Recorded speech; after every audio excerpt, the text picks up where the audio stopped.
ಬೇಡಿದ್ದನ್ನೆಲ್ಲ ಕೊಡುವಂತಹ ದೇವ ಮಹಾದೇವ.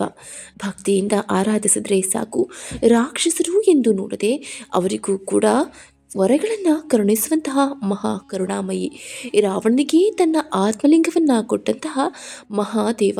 ಭಕ್ತಿಯಿಂದ ಆರಾಧಿಸಿದರೆ ಮನೋಕಾಮನೆಗಳನ್ನೆಲ್ಲ ಪೂರ್ಣಗೊಳಿಸ್ತಾನೆ. ಸ್ನೇಹಿತರೆ, ಸಾಮಾನ್ಯವಾಗಿ ತಿಳಿದಿರುವಂತೆ ಶಿವನಿಗೆ 2 ಸಂತಾನ, ಗಣೇಶ ಮತ್ತು ಕಾರ್ತಿಕೇಯ. ಆದರೆ ಪುರಾಣಗಳ ಪ್ರಕಾರ ಶಿವನ ಸಂತಾನದ ಬಗ್ಗೆ ಉಲ್ಲೇಖವಿದೆ.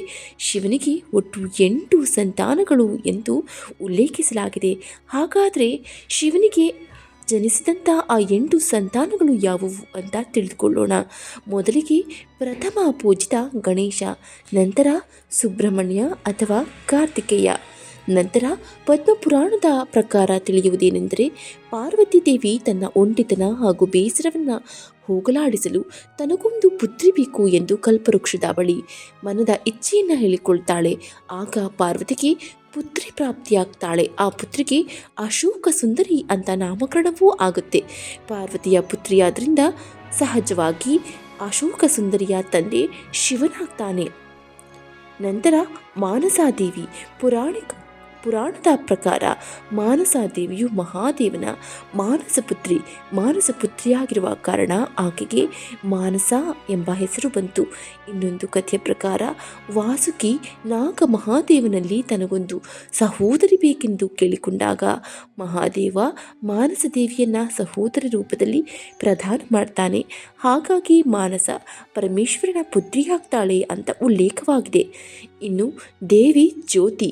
ಮಹಾದೇವನ ತೇಜಸ್ಸಿನಿಂದ ಉತ್ಪನ್ನ ಆದವಳೇ ಜ್ಯೋತಿ. ಕೆಲವು ಇತರ ಕಥೆಗಳಿಂದ ಹೇಳುವಂತೆ ಆಕೆ ಪಾರ್ವತಿ ದೇವಿಯ ತೇಜಸ್ಸಿನಿಂದ ಜನ್ಮ ತಾಳಿದ್ದಾಳೆ. ತಮಿಳುನಾಡಿನ ದೇವಸ್ಥಾನಗಳಲ್ಲಿ ಬೇರೆ ಸಮಯದಲ್ಲಿ ಜ್ಯೋತಿ ದೇವಿಯನ್ನು ಆರಾಧಿಸ್ತಾರೆ. ನಂತರ ಅಂಧಕ. ಶಿವಪುರಾಣದಲ್ಲಿ ಉಲ್ಲೇಖವಾಗಿರುವಂತೆ ಮಂದರಾಚಲ ಪರ್ವತದಲ್ಲಿ ಶಿವ ಪಾರ್ವತಿ ವಿಹಾರ ಮಾಡುತ್ತಾ ಇರುವ ಸಂದರ್ಭದಲ್ಲಿ ಪಾರ್ವತಿ ತನ್ನ ಕೈಗಳಿಂದ ಶಿವನ ಕಣ್ಣುಗಳನ್ನು ಮುಚ್ಚಿ ಹಿಡಿಯುತ್ತಾಳೆ. ಆಗ ಜಗತ್ತು ಅಂಧಕಾರವಾಗುತ್ತೆ. ಆ ಸಂದರ್ಭದಲ್ಲಿ ಪರಶಿವನ ಶರೀರದಿಂದ ಬೀಳುವ ಬೆವರಿನಿಂದ ಒಬ್ಬ ಬಾಲಕ ಅವತರಿಸ್ತಾನೆ. ಆತನ ರೂಪ ಅತ್ಯಂತ ಭಯಾನಕ. ಅಂಧಕಾರದಲ್ಲಿ ಜನಿಸಿದ್ದ ಕಾರಣ ಆ ಬಾಲಕ ಅಂಧನಾಗಿರ್ತಾನೆ. ಹಾಗಾಗಿ ಅವನನ್ನು ಅಂಧಕನೆಂದು ಕರೆಯಲಾಯಿತು. ನಂತರ ಅವನೇ ಅಂಧಕಾಸುರನಾಗ್ತಾನೆ. ನಂತರ ಜಲಂಧರ. ಶ್ರೀಮದ್ದೇವಿ ಭಾಗವತಿ ಪುರಾಣದ ಪ್ರಕಾರ ಈಶ್ವರನು ತನ್ನ ತೇಜಸ್ಸನ್ನು ಸಮುದ್ರಕ್ಕೆ ಸುರಿಯುತ್ತಾನೆ. ಅದೇ ತೇಜಸ್ಸು ಸಮುದ್ರದಲ್ಲಿ ಜನ್ಮ ತಾಳುತ್ತೆ. ಅವನೇ ಜಲಂಧರ. ನಂತರ ಆತನು ಅಸುರರ ರಾಜನಾಗ್ತಾನೆ. ಪಂಜಾಬ್ ಪ್ರಾಂತದಲ್ಲಿರುವ ಜಲಂಧರ್ನ ನಗರವೇ ಆಗಿತ್ತು ಅಂತ ಸಹ ಹೇಳಲಾಗುತ್ತೆ. ನಂತರ ಅಯ್ಯಪ್ಪ. ಮಹಾದೇವ ಹಾಗೂ ಮಹಾವಿಷ್ಣು ಮೋಹಿನಿ ರೂಪವನ್ನು ತಾಳಿದಾಗ ಆದ ಸಂತಾನವೇ ಅಯ್ಯಪ್ಪ. ಪುರಾಣಗಳ ಅನುಸಾರ ಮಹಿಷಾಸುರನ ಹತ್ಯೆಯಿಂದ ಸಿಟ್ಟಿಗೆದ್ದ ಮಹಿಷಿ ಬ್ರಹ್ಮನನ್ನು ಪ್ರಸನ್ನಗೊಳಿಸಿಕೊಂಡು ಶಿವ ವಿಷ್ಣುವಿನ ಸಂತಾನದಿಂದ ನಾನು ಹತ್ಯೆಯಾಗಬೇಕೆಂಬ ವರವನ್ನು ಪಡೆತಾಳೆ. ವರ ಪಡೆದ ಮಹಿಷಿ ಜಗತ್ತಿಗೆ ಕಂಟಕವೂ ಆಗ್ತಾಳೆ.